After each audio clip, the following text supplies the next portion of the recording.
Bom dia, irmãos. Graça e a paz do nosso Senhor e Salvador Jesus Cristo. Amém. Que Deus abençoe você e sua família. Irmãos, mais uma vez estamos aqui na nossa escola bíblica dominical, a nossa escola bíblica discipuladora, através da internet, aqui no nosso canal no YouTube. E hoje, continuando nossa série de estudos sobre os batistas, nós temos como tema o futuro dos batistas, né? Na verdade, nós podemos englobar até mesmo o futuro da igreja evangélica, o futuro de como que vai ser essa igreja após a pandemia, como que vai ser a igreja do futuro, como vai ser a igreja dos nossos filhos, dos nossos netos, como que nós podemos enxergar a igreja do amanhã.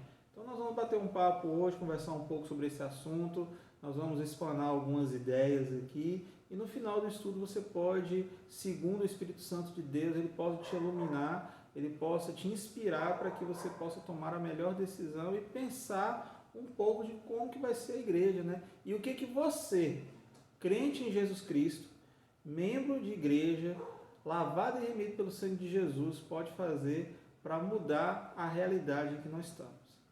Então, qual será a igreja do futuro no mundo? Como vai ser a nova igreja que está aqui, a gente pode dizer que está surgindo? Vivemos um período que, acredito eu, isso é uma opinião minha, não, isso ninguém nunca falou, mas acredito que já estamos nos aproximando do final da pandemia. Creio que a pandemia ela não deve demorar muito, mas que nós já estamos nos aproximando no final dela. E já começou a surgir, já tem algumas igrejas que são igrejas virtuais, aonde não há uma reunião física, mas as pessoas celebram um culto na frente do telefone, na frente do tablet, na frente do computador. E esse é o futuro que nós temos, que chegou para nós, né? Podemos dizer que é o futuro que veio, que já chegou. Ele veio e ficou, né? No início da pandemia, muitas igrejas ficaram naquele negócio, fecha, não fecha, qual igreja vai ter culto, qual igreja não vai ter culto, quanto que pode reunir, quanto que não pode reunir. Então, houve a decisão de fazer tudo via online, através de redes sociais, através de canais de internet. E hoje, dezenas de igrejas, podemos dizer que quase que todas elas estão com transmissão pela internet. E nós vemos que isso é uma realidade que chegou, né? Será que no meio de tudo isso vai haver uma nova denominação, um batista virtual, um metodista net, um presbiteriano online? Será que vai existir esse tipo de coisa? Quem sabe? O que será que vai acontecer de agora para frente? E será que agora, como que a igreja vai avançar? Será que nós avançaremos? Será que os batistas avançarão segundo aquela evangelização que nós íamos, de porta em porta, batendo, explanando o texto de salvação para a pessoa? Será que nós vamos alcançar ele através da rede social? Será que nós vamos alcançar ele através de mensagens, de ligações, seja lá como é que for? O que será que vai acontecer da agora para frente? Como é de costume, a nossa lição ela traz alguns tópicos, e essa lição traz para nós 3 tópicos. E o primeiro tópico que nós vamos pensar, vamos analisar e vamos discutir um pouco aqui é: qual será o futuro da igreja evangélica no Brasil?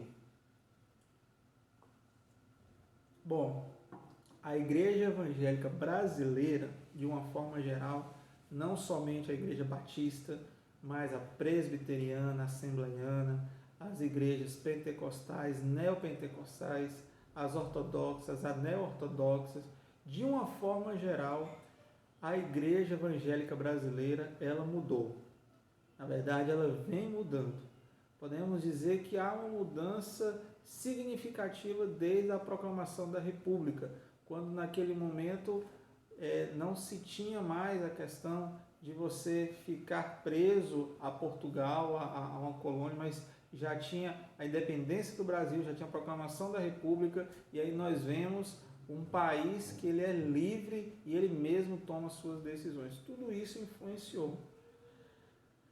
Segundo dados do IBGE e segundo estudos históricos, quando o Brasil começou a ser colonizado e começou a ser povoado, logicamente ele foi colonizado por portugueses, que trouxeram consigo a sua cultura, a sua língua, os seus costumes, tudo aquilo que eles aprenderam no seu país, e com isso trouxe também a sua religião. E qual era a religião de Portugal na época em que o Brasil foi descoberto?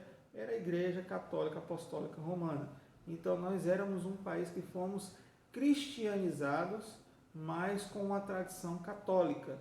E então, quando a Igreja Evangélica Brasileira chega ao Brasil, quando os missionários protestantes chegam ao Brasil, então eles começam a crescer bem devagar e bem lentamente.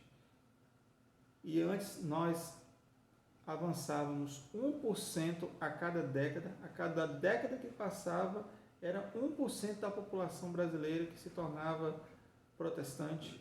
A cada década que passava, então nós tínhamos que levar aí aproximadamente 100 anos para que 10% do Brasil fosse evangélico. Isso de uma forma geral. Atualmente, segundo dados do IBGE, no início da democracia, a maioria esmagadora das pessoas que professavam a fé eram católicos. Mas isso mudou. Hoje os protestantes somam, segundo dados do IBGE, em torno de 23% da população brasileira. Mas, venhamos e convenhamos que isso são dados do IBGE. Aquelas perguntas que muitas vezes a pessoa responde e nem sabe direito o que é e como que é e por que respondeu, né? Mas existe também hoje algo dentro da Igreja Evangélica Brasileira que são existe o termo hoje desigrejado, né? Não sei se você já ouviu esse termo, mas nasceu esse termo, cunhou-se esse termo e hoje existe aquela pessoa que é desigrejada. O que é uma pessoa desigrejada? É uma pessoa que em algum momento da vida dela, ela teve um momento de comunhão na igreja, ela professava a fé cristã e ela era membro de uma igreja evangélica brasileira e por algum motivo ela saiu. Seja uma decepção, seja a falta de compromisso, seja a questão de cair em si, sabendo que não era realmente uma pessoa crente, mas ele não quer perder esse título de crente, esse status de crente, isso que muitos hoje acham que não deve perder, e então a pessoa fica presa naquilo e começa a professar que ele é um desigrejado. Eu sou crente, mas você é crente de qual igreja? Você é membro de qual igreja? Não sou de igreja nenhuma, não. Esse é o tipo da pessoa que a gente pode colocar que é um desigrejado. Existem muitas pessoas hoje que não professam nenhuma religião, as pessoas não creem em Deus, como suficiente Senhor e mais nada. Então, para eles isso é suficiente, mas não frequentam igreja, não professam a fé concreta, não têm hábitos religiosos, simplesmente creem em Deus e ponto final. E essas pessoas que anteriormente no Brasil somavam em torno de aproximadamente 700 mil pessoas no início dos anos 2000. Hoje, segundo a pesquisa também do IBGE, no ano de 2019, foi constatado que eles saíram de 702 mil para 15,3 milhões. Olha como é que a quantidade de pessoas sem religião cresceu. Quantidade de desigrejados que cresceu. Quantidade de pessoas que não estão professando uma fé cristã autêntica e verdadeira. E aí, diante de tudo isso, nós fazemos a seguinte pergunta: qual será o futuro da igreja evangélica no Brasil? O que um futuro nos reserva? É até uma pretensão nossa tentar adivinhar ou tentar falar o que vai acontecer. Mas nós vamos aqui perguntar, vamos aqui discutir, vamos analisar alguns fatos, né? Segundo algumas pesquisas, dizem que apesar de tudo isso, o crescimento da igreja evangélica brasileira ele é constante. Cada vez mais pessoas mais professam a fé cristã e se tornam membros de uma igreja, ou pelo menos professam dizendo que são membros de uma igreja. E isso tem se crescido muito no Brasil, ao ponto de alguns estados brasileiros terem na sua totalidade mais crentes em Jesus Cristo, do que pessoas ímpias. Exemplo, Rio de Janeiro, Espírito Santo e Rondônia. Uma pequena pergunta para nós pensarmos aí. Se a igreja evangélica brasileira nesses estados avançou, cresceu, e a maior parte da população é uma população evangélica, você pode me explicar por que o Espírito Santo ganhou o título de o estado mais perigoso do Brasil? Você pode me explicar por que o tráfico de drogas nas favelas do Rio de Janeiro é tão constante? Você pode me explicar por que o carnaval no Rio de Janeiro é uma festa que influencia o mundo inteirinho? Influencia no sentido assim, é famosa no mundo inteirinho? Cadê a igreja evangélica desses locais? Cadê as pessoas que professam a fé em Jesus? Cadê esse povo que devia estar orando de joelhos dobrados, impedindo que todas essas coisas viessem a acontecer? Será que é tão bom mesmo ver hoje o crescimento da igreja atual como ela tem crescido? Hoje a massa cristã protestante no Brasil, ela é, de forma geral, pentecostal e neopentecostal. Pastor, qual é o problema de ser pentecostal e neopentecostal? Irmão, não tem problema nenhum. Não é nenhum pecado, você não está condenado ao inferno por causa disso.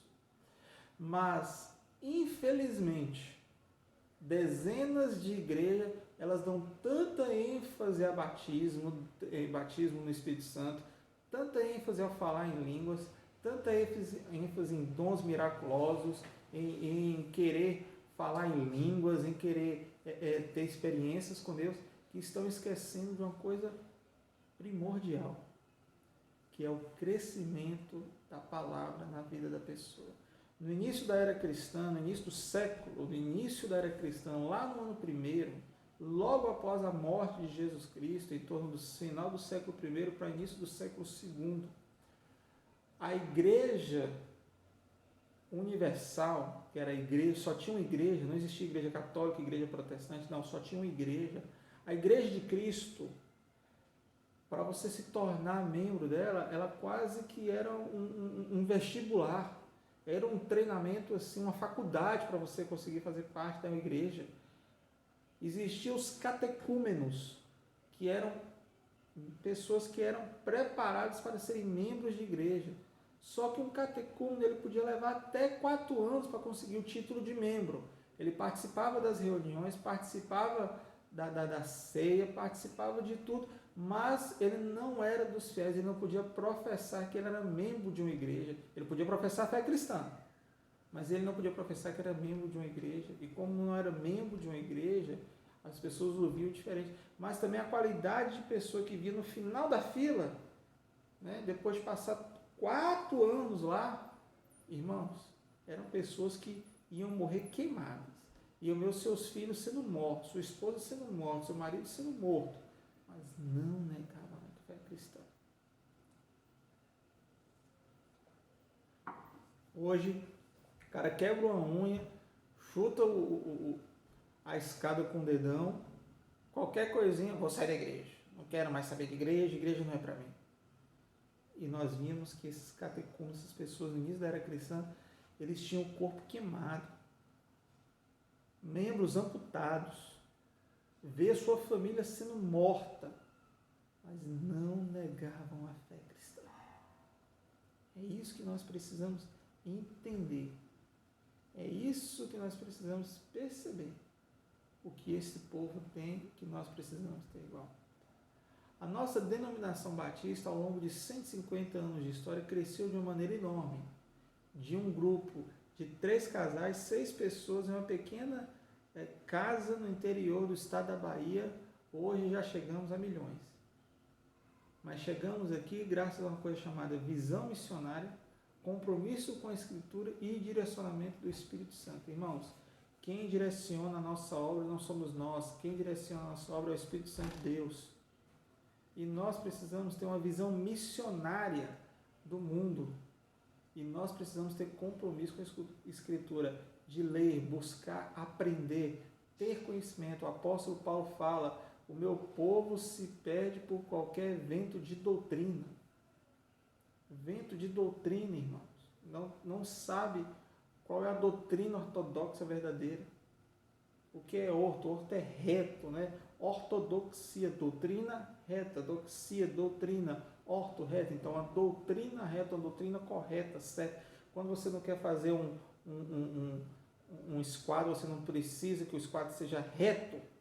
Quando você quer esquadriar alguma coisa, uma cerâmica, uma área, ou um pedaço de um tecido que você queira fazer um corte quadrado exato, aí você coloca o esquadro para poder alinhar e fazer certo. Assim é a palavra de Deus. A palavra de Deus nos alinha para quê? Para enxergarmos a Cristo. E a igreja evangélica brasileira, ela precisa de duas coisas para ela se tornar uma igreja cristã autêntica: primazia das Escrituras e centralidade em Cristo. Irmãos,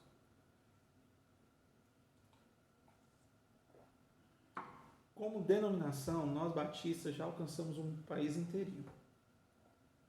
Estamos em todos os estados e temos organizações, escolas, igrejas, órgãos espalhados por todo o país. Temos as convenções, os projetos de ação missionária, que já foi, teve até mesmo reportagem na televisão. Temos ação social, temos ação missionária, temos viagem missionária com jovens, com adultos. Não importa. Se nós não formos instrumentos de Deus e deixarmos Deus agir em nossas vidas, para que possamos saber que o melhor é Deus que faz, de nada vai servir a nossa palavra. Irmãos, uma igreja que tem a primazia das Escrituras, ela tem o ensino da palavra no centro. É uma igreja que deve buscar um ensino reformado. O que é um ensino reformado? Pós-reforma protestante e o período onde a reforma ensinou que a nossa justificação é pela fé. Pelo estudo da palavra, o homem conhece mais a Deus. É isso que nós temos que enfatizar. E isso nos coloca na contramão da sociedade ímpia e muitas vezes até da sociedade brasileira. Quantas vezes eu escuto no rádio o sermão de você pode, você deve, você consegue, tudo mais, você. É sempre você. É você. São sermões, são palavras antropocêntricas. Quando nós temos que falar assim, Deus. O nosso sermão tem que ser cristológico, tem que ser teocêntrico. Tem que buscar e exaltar a Deus. E não exaltar o homem. Para que eu vou exaltar o homem? Eu tenho que exaltar Deus. Além da primazia das Escrituras, nós temos que ter centralidade em Cristo. Cristo deve ser o centro da igreja. Hoje eu vi uma propaganda rádio que parecia que o centro da igreja não era Cristo, que o centro da igreja era o diabo, eram os demônios, era a aparição de demônios, não sei o quê, fazer uma presepada danada lá, para poder fazer o demônio aparecer e ser expulso. Não, bobagem danada. Não. O centro da igreja é Jesus Cristo. Ele é o centro da igreja. O culto, o ensino e tudo mais deve ser teológico e não antropocêntrico. Muitas igrejas apresentam um Jesus diferente da Bíblia. Um Jesus que vai te dar, que vai te dar, que vai te dar. E não é esse Jesus que a Bíblia nos apresenta. A Bíblia nos apresenta um Jesus que ele veio ao mundo para que podemos ter redenção, mas que nós temos que entregar nossa vida para ele, entregar tudo para ele. Esse é o Jesus das Escrituras. Outro tópico que nós temos é quais os grandes desafios do batista. Primeiro desafio que nós temos, a pregação do evangelho nas mídias sociais. Irmãos, tudo hoje é rede social. Essa garotada que está crescendo, que está nascendo, já vai crescer e nascer num mundo totalmente digitalizado, totalmente conectado.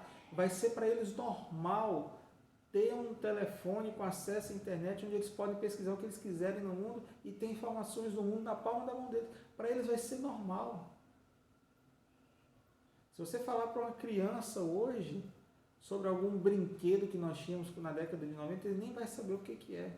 Talvez alguns saibam, né? Mas a grande maioria não.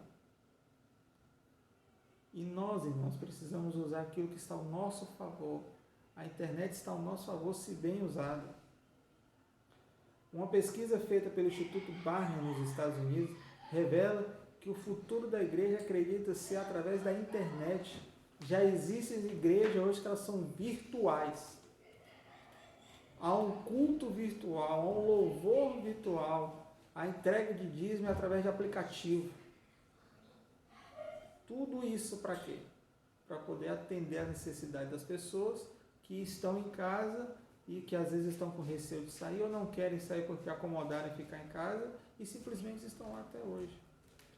Irmãos, as redes sociais, a comunicação e a divulgação e muitas outras coisas na igreja hoje dependem da internet.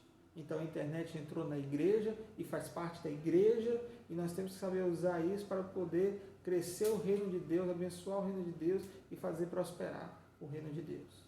Não somente a igreja, mas o reino de Deus. Outra coisa, um grande desafio que nós batistas temos são a crise das vocações. Irmãos, tem pessoas hoje que elas não estão sabendo a sua vocação. Obreiros hoje que não estão sabendo a vocação que ele tem. Começa uma coisa, começa outra, começa outra, não tem continuidade. Não está sabendo entender, não está sabendo ouvir Deus. Pessoas que às vezes passam um ano da faculdade, não era isso que eu queria, vou abandonar o curso. Passa 2, 3 anos, não é isso que eu queria, vou abandonar o curso. Começou a estudar, não é isso que eu queria, vou abandonar o curso. Gente, não estou entendendo o que Deus tem. E nós precisamos de pessoas realmente vocacionadas, pessoas que vão ver a grande dificuldade, mas não vão recuar. A palavra de Deus diz que a seara é tão grande. Rogai ao Senhor da seara para que Ele possa mandar ceifeiros para a seara. Mateus capítulo 9. É isso que nós aprendemos. Mas em contrapartida, não é isso que nós colocamos em prática. Antigamente, quando você aceitava o desafio do ministério e entendia o chamado de Deus para a sua vida, que Ele queria que você fosse um ministro da palavra dEle, seja um pastor, missionário, não importa. Aí a família via isso como uma grande honra. Os pastores veteranos viam o candidato como uma oportunidade.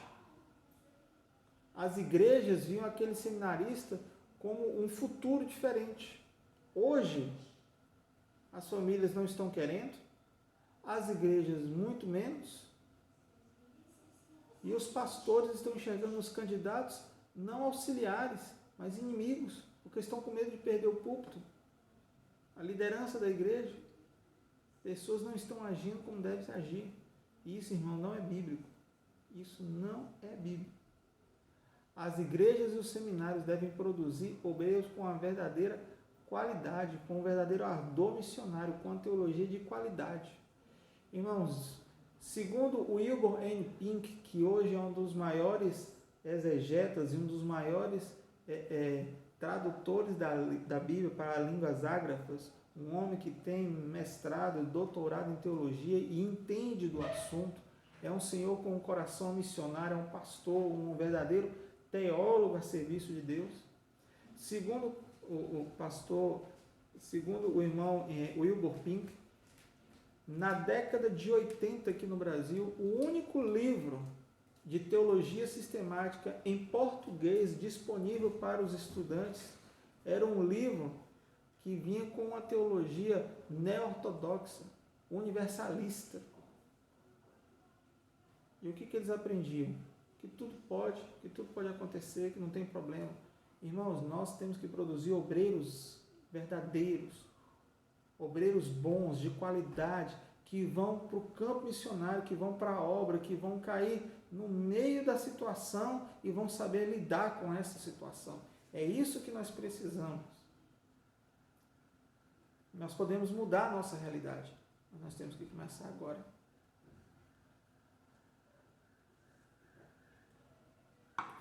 Um grande erro, muitas vezes, é não saber incentivar o obreiro. E um outro erro, às vezes, é das escolas de teologia. Estão colocando uma teologia muito simples, facilitando muito para o aluno. Facilitando mesmo, facilitando para o aluno.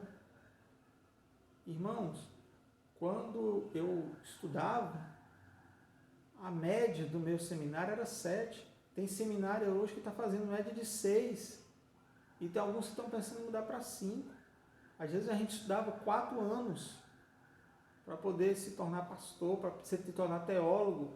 Hoje estamos fazendo com 3, outros até com 2. Mas o tempo não importa. Charles Spurgeon fazia a escola de pregadores com 2. Mas não vamos comparar a qualidade da teologia de Spurgeon com a qualidade da teologia que nós temos hoje. Estão com preguiça de ler, estão com preguiça de estudar, não são pessoas dedicadas a fim com a obra de Deus. E aí quando cai no campo missionário, quando cai na obra de verdade, eles não têm força. Irmãos, isso é sério. Isso é muito sério. E outro detalhe é que nós estamos diante de uma crise social. Pessoas por motivos de droga, motivos de dívida, motivos de dívida com tráfico, com a justiça, seja o que for, pessoas estão perdendo as suas famílias, estão indo para a rua. A quantidade de moradores de rua tem crescido muito. Mas por quê? Porque está havendo uma crise social no mundo. Não somente no Brasil, mas no mundo inteiro. No mundo inteirinho. E hoje, mais do que nunca, o ser humano ele vive momentos de solidão e egoísmo e não está percebendo. Está se alegrando com o telefone na rede social. Irmãos, isso é muito sério. Nós temos grandes desafios como denominação, mas nós não podemos fraquejar diante disso. Os batistas despertaram para essa ação social. Temos a Cristolândia, Sonho de Mãe, projetos de ação como Sonho de Mãe, o PEP, Radical Amazonas, Radical Nordeste, Radical Sudeste. Vamos lá e abrimos a obra social. Temos o barco missionário lá na Amazônia, aonde leva serviço odontológico, serviço psicológico, serviço médico para as comunidades ribeirinhas, tudo gratuito. Irmãos, nós estamos atentados para isso, mas é muito pouco.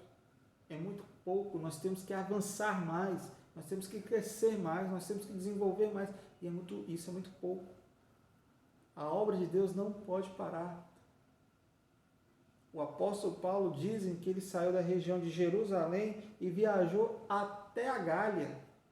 Gália é a atual França. Olha o tanto que o apóstolo Paulo andou. Dizem que Paulo esteve na França, né? Dizem, não se tem certeza, mas dizem que isso é verdade. E se for, olha o tanto que ele andou. E se não for, ele chegou próximo, olha o tanto que ele andou. Mas ele não deixou que o evangelho morresse. Jesus foi o maior exemplo disso. A igreja ela não pode ser estática, ela tem que estar em constante movimento. Essa é a igreja de Cristo. Tem um versículo da palavra de Deus que as pessoas perguntam para Jesus: Jesus, e quanto te demos de comer? Quanto te demos de vestir? E ele fala: quando fizeste isso ao próximo, fizestes a mim também. Nós temos que fazer para o próximo. Mateus capítulo 25, de 35 a 45. É isso que nós precisamos fazer. E concluindo, Deus sempre nos surpreende e nos chama para a sua obra. Todos os dias somos desafiados a mudar as nossas vidas e pensar sempre no que o nosso Senhor quer. Nós temos que perguntar a Deus o que Ele quer. A igreja deve ser coerente e atuante. Não deve ficar inerte no que Deus está fazendo no mundo. Irmãos, precisamos atentar para o crescimento da nossa denominação, o crescimento da palavra de Deus, a expansão do Evangelho de Deus e ainda para a volta de Cristo que está se aproximando. E essa volta de Cristo está cada dia mais perto. Vamos orar? Eu quero orar pela sua vida. Pai, muito obrigado por tudo. Que Deus abençoe, que Deus nos proteja. Obrigado por tudo que o Senhor tem feito. Derrama a tua unção, tua graça, teu poder sobre nós, em nome de Jesus. Amém. Que Deus te abençoe, que Deus te guarde.